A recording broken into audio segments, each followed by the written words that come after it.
الشیطان الرجیم بسم اللہ الرحمن الرحیم الحمد للہ الذی لا یبلغ مدحته القائلون ولا يحصي نعمه ولا يعدون ولا يؤدي حقه المجتهدون الذي ليس لصفته حد معدود ولا نعت موجود ولا أجل ممدود الذي فطر الخلائق بقدرته ونشر الرياح برحمته ثم الصلاة والسلام على أشرف الأنبياء والمرسلين أبو القاسم مصطفى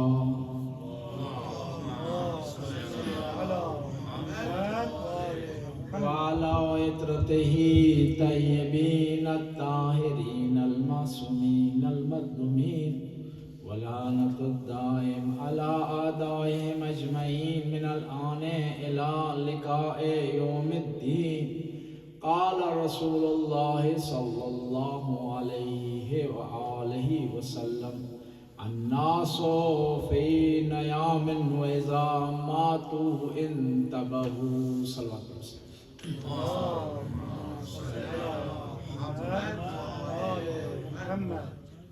مرحوم مغفور ملک محمد یوسف صاحب کی بلندی درجات کے لیے الفاتحہ مع الاخلاص والصلوات.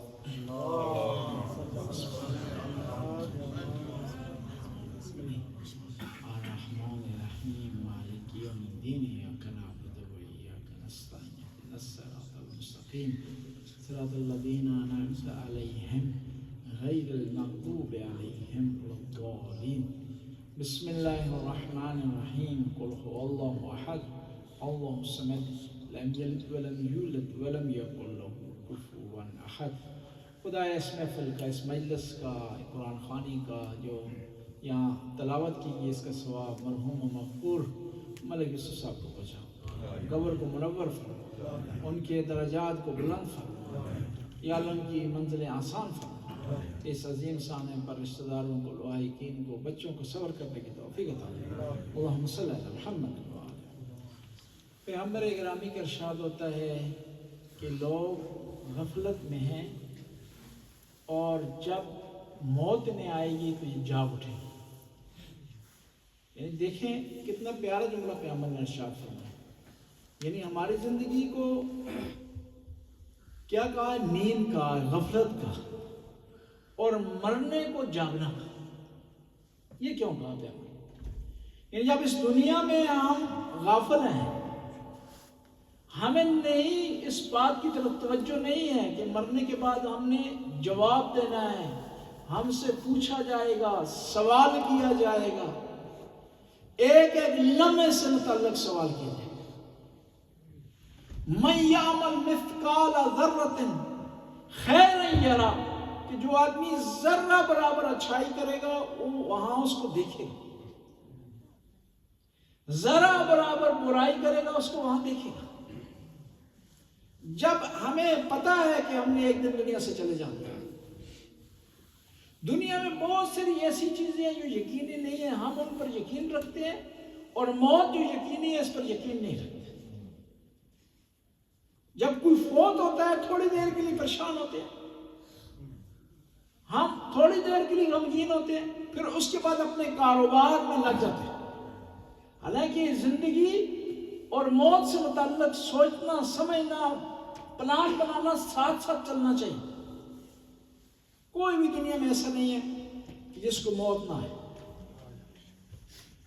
بڑے بڑے آپ محلوں میں کیوں نہ ہو، قلعوں میں کیوں نہ ہو، فورٹ میں کیوں نہ ہو، ایک دن آپ دنیا سے چلے جائیں گے. یدرککم الموت لو کنتم فی بروج مشیدہ. قرآن کہہ رہا ہے کہ موت تمہیں پا لے گی، تمہیں درک کر لے گی، تم تک پہنچ جائے گی اگرچہ تم بڑے قلعے میں کیوں نہ.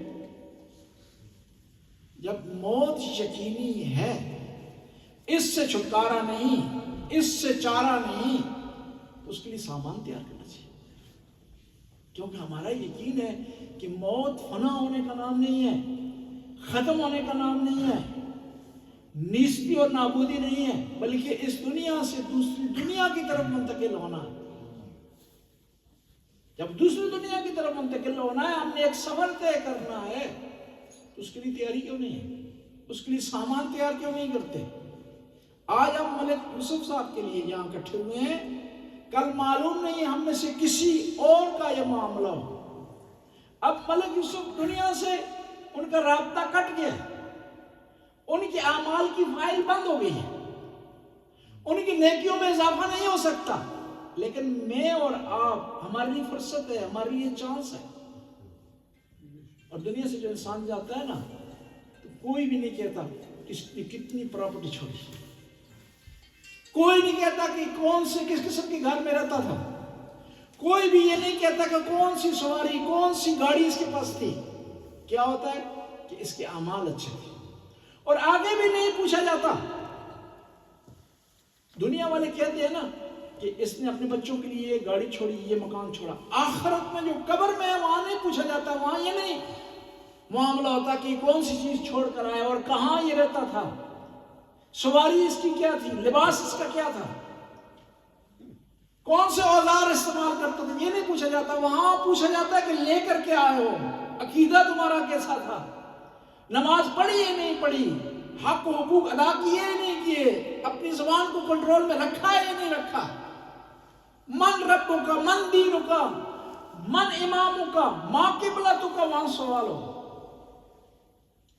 حج اگر بجا لایا ہوگا تو قبلے کا بتا سکے گا نا، طواف کیا ہوگا تو خدا کی بارگاہ میں وہ سرخرو ہوگا، خدا کے راستے میں مال خرچ کیا ہوگا تو وہاں وہ آسانی میں انسان رہے گا۔ ساری زندگی اس دنیا کے بارے میں سوچتا رہا ہوگا اور آخرت کے بارے میں اگر نہیں سوچا ہوگا تو وہاں معاملہ مشکل ہو جائے۔ قبر کی پوزیشن حدیث بتاتی ہیں، قبر روزانہ پکارتی ہے، انا بیت الغربہ، میں تنہائی کی جگہ۔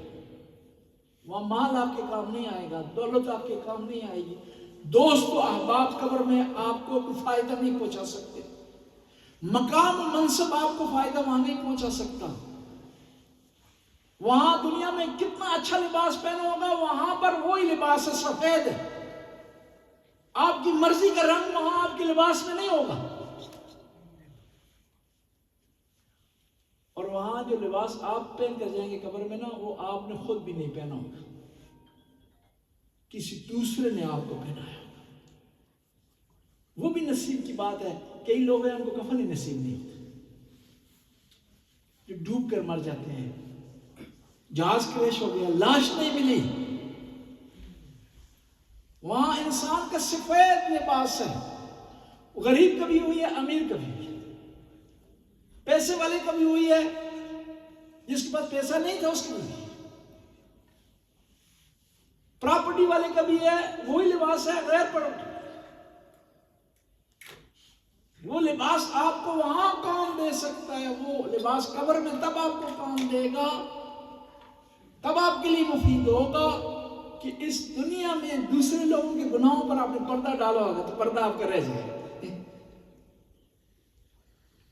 وہاں کتنے آپ ہوشیار ہوں، کتنے عقل مند ہوں، آپ کو کوئی نہیں بچا سکتا۔ وہاں گناہ آشکار ہو جائیں گے، غلطیاں عیاں ہو جائیں گی، زبانیں بول پڑیں گی، ہاتھ بولیں گے۔ وہاں آپ کو آپ کے گناہوں پر کوئی چیز پردہ نہیں ڈال سکتی۔ کون سی چیز آپ کے گناہوں پر پردہ ڈالے گی؟ جب اس دنیا میں دوسری مسلمانوں کے گناہوں پر آپ نے پردہ ڈالا۔ خدا کا لقب ہے، نام ہے ستار العیوب۔ وہ کریم ذات چاہتی ہے کہ جو اس کے القاب ہیں نا، اس کے بندوں میں اس کی جھلک ہو۔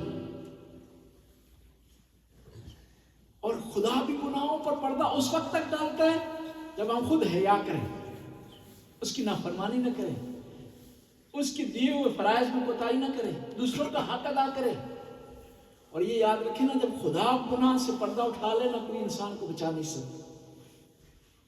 اور جب تک وہ پردہ ڈالے رکھے تو کوئی رسوا نہیں کر سکتا۔ اس سے لو لگا کر رکھیں گے، دنیا میں بھی کامیاب ہے، آخرت میں بھی۔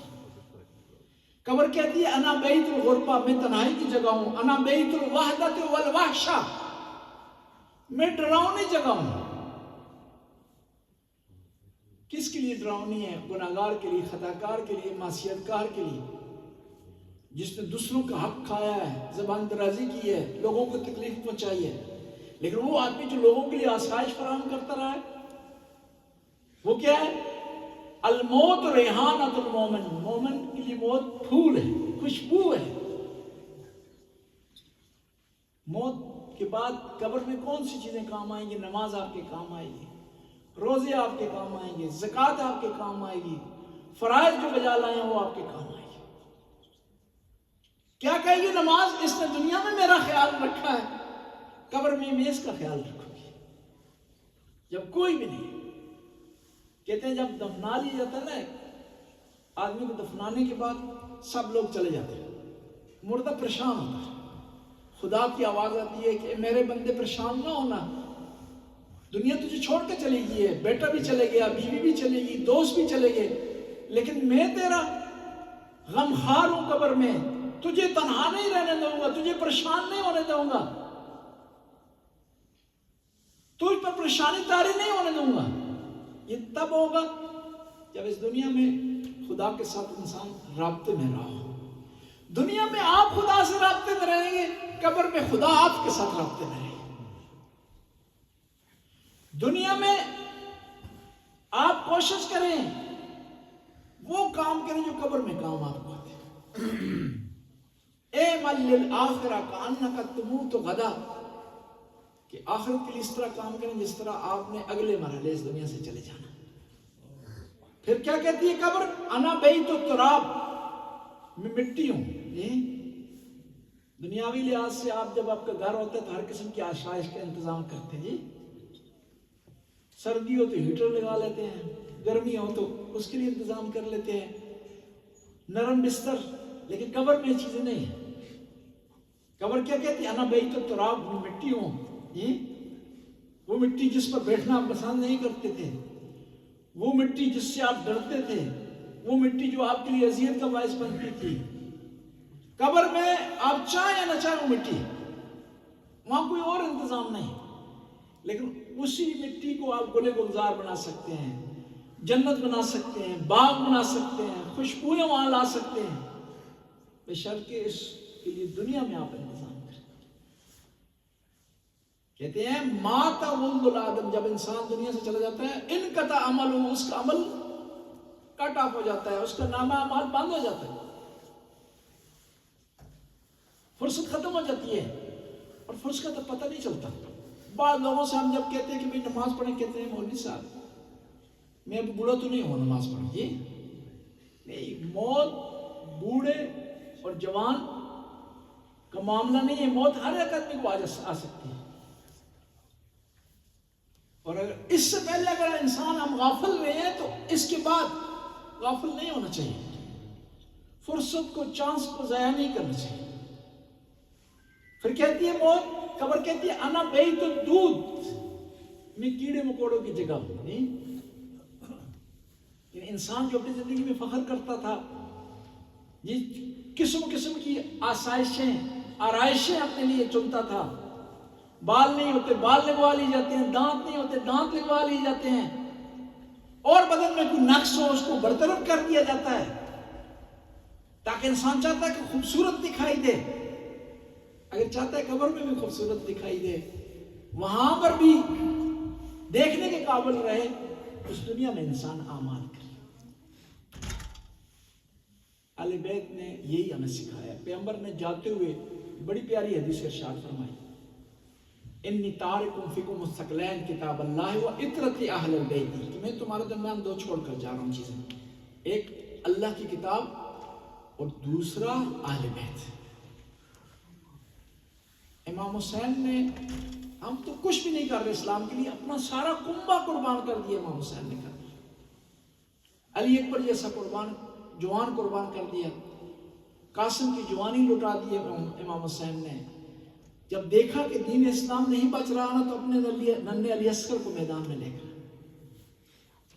جو بھی شہید آتا تھا نا امام حسین سے اجازت لیتا تھا، تو تو امام اسے منع کرتا ہے. واحد شہید کربلا کے جس کو امام نے منع نہیں کیا وہ شہزادہ علی اکبر. شہزادہ علی اکبر آئے امام حسین کی خدمت میں, کہا کہ مجھے اجازت دیں. انسان کے لیے بڑا مشکل ہے کہ جوان بچہ موت کی اجازت مانگے. کہا علی اکبر تیری پھوپھی نے تجھے پالا ہے, جا اپنی پھوپھی سے اجازت لے کر. آئے اپنی پھوپھی کے بعد بی بی زینب کبریٰ زینب عالیہ کے پاس, ہمت نہیں ہو رہی تھی کس طرح اجازت لیں. کہا پھوپھی جان مجھے بتائیں کہ آپ کا مقام بلند و بالا ہے یا فاطمہ الزہرا کا مقام بلند و بالا ہے؟ کہا کہ ان کا مقام بہت بڑا ہے, میں کو جاؤ فاطمہ الزہرا کو جاؤ. کہا جب ان کا مقام بلند ہے نا تو آئیں آج اپنے بیٹے علی اکبر کو فاطمہ کے بیٹے حسین پر قربان کر دیں. پھوپھی سے اجازت لیے آئے امام حسین کی خدمت میں. امام نے اجازت دیے لیکن جوان بیٹا تھا, برداشت نہیں کر سکے. علی اکبر چلے میدان کی طرف, امام حسین پیچھے پیچھے امام نے چلنا شروع کر دیا. علی اکبر نے مڑ کر دیکھا, کہا بابا کیا آپ برداشت نہیں کر سکے, آپ پیچھے چل کر آ گئے. کہا علی اکبر بیٹا اگر تیرا جوان بیٹا ہوتا اور موت کی طرف جا رہا ہوتا تو میں تجھ سے پوچھتا کہ تو اسے کس طرح میدان کی طرف روانہ کرتا.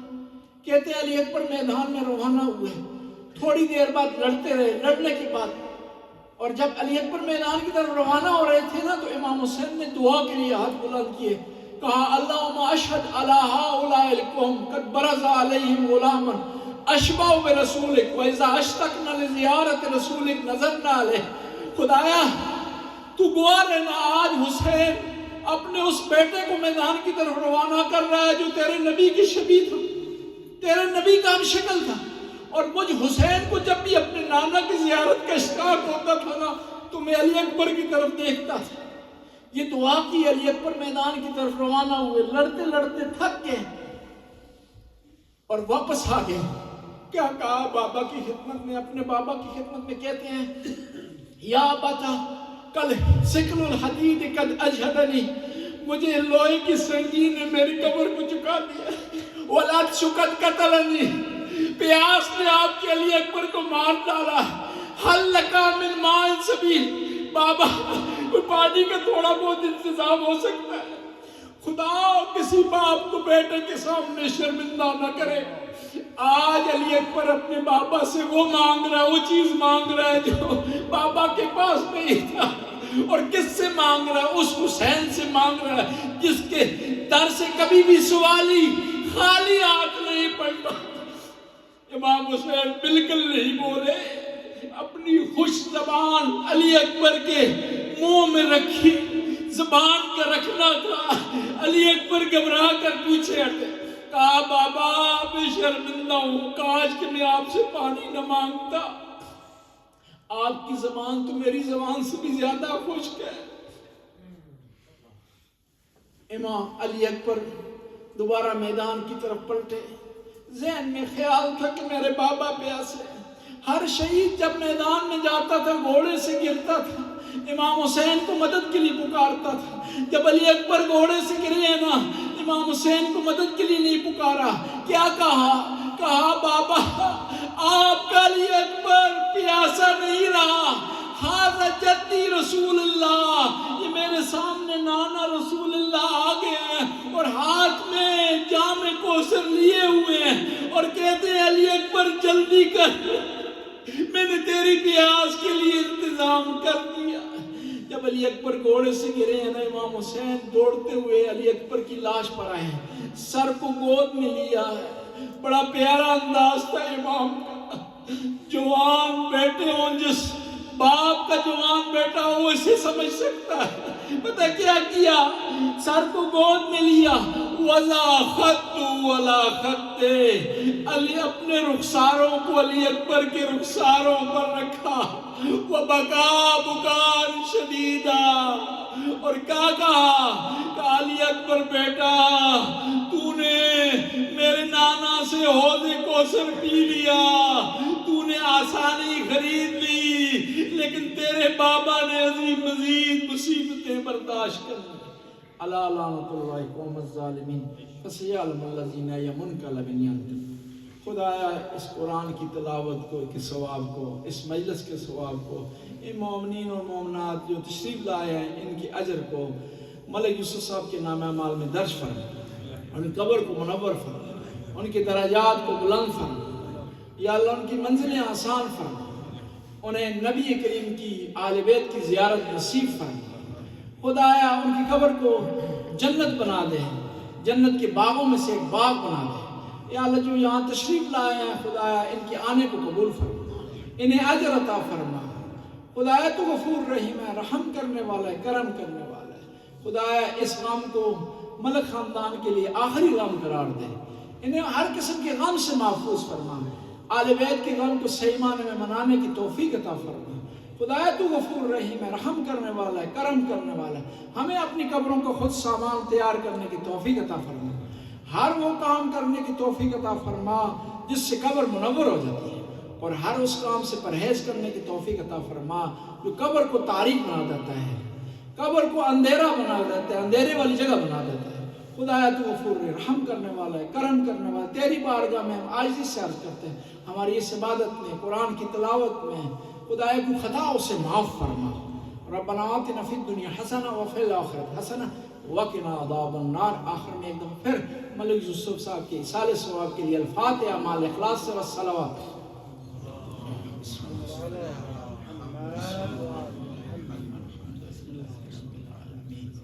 الرحمن الرحیم مالک یوم الدین ایاک نعبد و ایاک نستعین اهدنا الصراط المستقیم صراط الذین انعمت علیہم غیر المغضوب علیہم ولا الضالین۔ بسم اللہ الرحمن الرحیم قل هو اللہ احد اللہ الصمد لم یلد ولم یولد ولم یکن له کفوا احد۔ اللہم صلی علی محمد وآل محمد وسلم علی محمد وآل محمد وبارک علی محمد وآل محمد وارحم محمد وآل محمد کما صلیت وسلمت وبارکت وترحمت علی ابراہیم وآل ابراہیم انک حمید مجید۔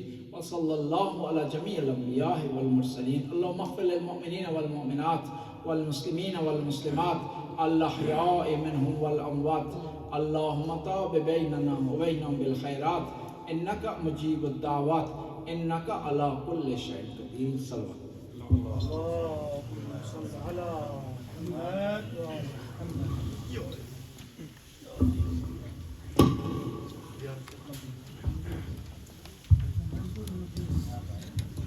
السلام عليك يا مولاي يا أبا عبد الله، السلام عليك يا شهيد